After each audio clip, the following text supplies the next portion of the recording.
Welcome to the scene where the codes intertwine. Developer Diaries, tales from the tech line. The gaming industry is booming, pulling in billions of dollars every year. But behind the dazzling graphics and immersive worlds, there is a concerning reality. We're going on a deep dive into the often overlooked topic of mental health in game development. And to guide us through this complex landscape, we're joined by the insightful expert speaker. Thanks for being here. Thank you for having me. My name is Patrick White. I am CEO of Pure Excel. But yeah, I would say, from my own experiences, it's just, being in a cave, you're isolated, long hours, crunched away at your masterpiece, not knowing if the world will like it. It could be very daunting, psychologically at times. And it's a complex that we develop as developers that, it's hard. We want to get everything out on time and make everybody happy. And you don't know what, your fans going to like. So long hours you spend in making it, it's a trick on your mind, But I'm going to pass it on to your podcast and co-host. And I appreciate both of you. And Jack, I'll let you go. Thank you for being here. It's great to be here. It's not always the easiest topic to discuss, but it's a conversation that's long overdue. Absolutely. And to really dig into this, we're turning to an episode of the Developer Diaries podcast. They sat down with game developers to hear firsthand about the pressures of this industry. What I found fascinating about this particular episode is the way it reveals the human cost behind those games we love. It's easy to get caught up in the excitement of a new release, but we rarely stop to think about the toll it takes on the people who bring those games to life. That's so true. And often, the public only sees the finished product, not the countless hours, the intense pressure, and the difficult decisions that go on behind the scenes. Right. The episode really highlighted this thing called crunch culture, which we hear about a lot in the industry. But it's one thing to know the term and another to grasp what it really entails. They shared stories of developers working insane hours for weeks or even months on end, fueled by energy drinks and the desperate hope of meeting a deadline. It's not just about pulling an all-nighter here and there. It becomes a way of life. And what's particularly concerning is that crunch culture has almost become normalized in some parts of the industry. It's often presented as a badge of honor, a sign of dedication, but the reality is far more grim. This kind of prolonged, intense work schedule can have serious consequences for both physical and mental health. And we're not just talking about needing an extra cup of coffee.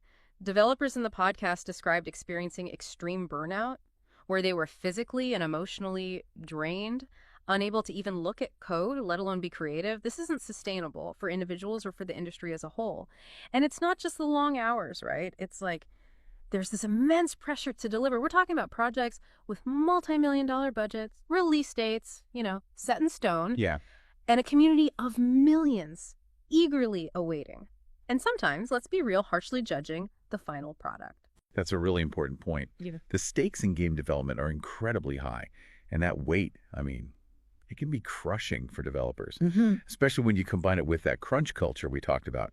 One developer of the podcast, Sarah, she shared her experience working on this highly anticipated game, poured her heart and soul into it, clocking in ridiculous hours during crunch time. Oh, wow. And it launched to mixed reviews, with some people criticizing the very element that she had fought so hard to perfect. Oh, no. It completely broke her, Yeah.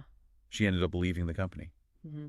questioning her entire career path. Wow. It's just a stark reminder that, yeah, we celebrate the successes in game development, but we rarely see those personal sacrifices and setbacks that happen behind the scenes. Right. It's so easy to forget that there are actual human beings, with feelings and lives and... Yeah. Behind these digital worlds. It's easy to forget that. Yeah. And stories like Sarah's really highlight the need for change, I think. Are there studios out there trying to address this? Yeah, absolutely. Some companies are experimenting with shorter work weeks, seeing that a 4-day work week can actually boost productivity and employee well-being. Interesting. There's a growing movement toward offering mental health days, recognizing that just like our bodies, our minds need time to rest and recharge. Yeah, for sure. It's encouraging to see these positive steps. But alongside these structural changes, the podcast also emphasized the importance of individual strategies for managing stress and maintaining mental health in such a demanding field. It's like the old adage, you can't pour from an empty cup. Developers often put so much of themselves into their work that they neglect their own well-being. So the podcast really emphasized the importance of setting boundaries, even when it's difficult. They talked about the importance of establishing specific work hours, learning to say no to unreasonable demands, prioritizing self-care, and seeking support when needed. It's interesting that you mentioned saying no. That can be one of the hardest things for developers to do, especially when they're passionate about their work. And let's be honest, the industry hasn't always been known for respecting boundaries. No, definitely not. But the podcast guests argued that setting those boundaries, even if they're small at first, can be crucial for preventing burnout. They also gave some really practical tips on how to actually implement these strategies.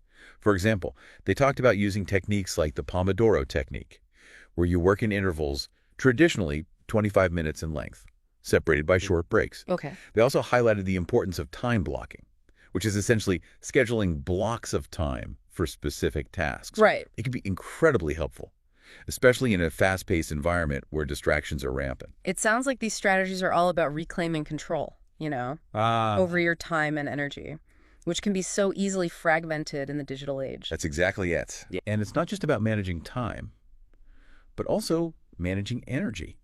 One developer shared how he started incorporating short meditation breaks into his day, even just 5 minutes here and there. Okay, yeah. He found that it helped him to refocus, reduce stress, and tap back into his creativity. They also stressed the importance of taking real breaks, stepping away from screens, getting outside, and engaging in activities that have nothing to do with work.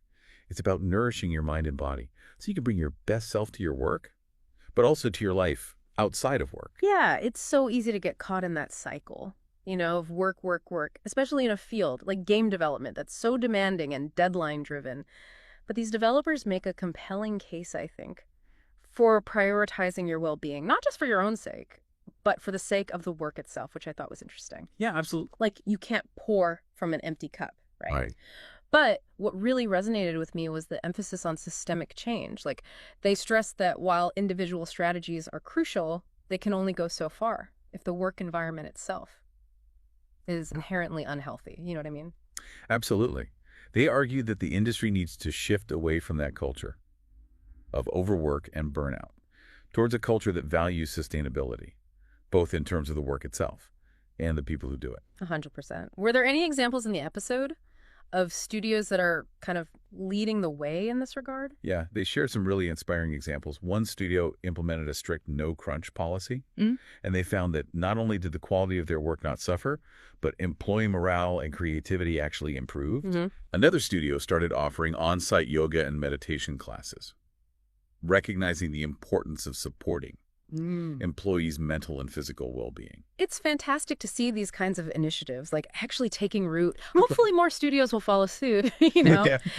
Recognizing that investing in employee well-being, it isn't just the right thing to do, obviously, but it's also good for business in the end. Exactly. Yeah. And the Developer Diaries episode ended on a really thought-provoking note, I thought.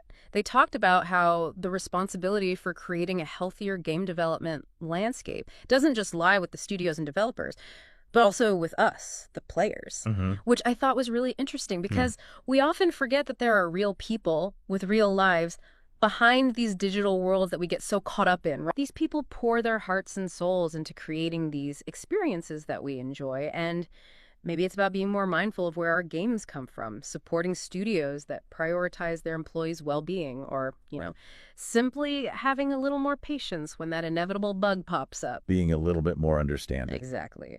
So to wrap up this deep dive, it's clear that the conversation around mental health in game development is more important now than ever, I think. Right, absolutely. We've uncovered the intense pressures faced by game developers, the very real consequences of crunch culture, and the importance of individual and systemic solutions. It's a complex issue, as we've heard today, but one that's certainly worth caring about, at least. If you're interested in learning more about this, we encourage you to check out the Developer Diaries podcast. We'll also link to some resources in our show notes. Until next time. Developer Diaries shine bright tonight. Tech tales with the flows in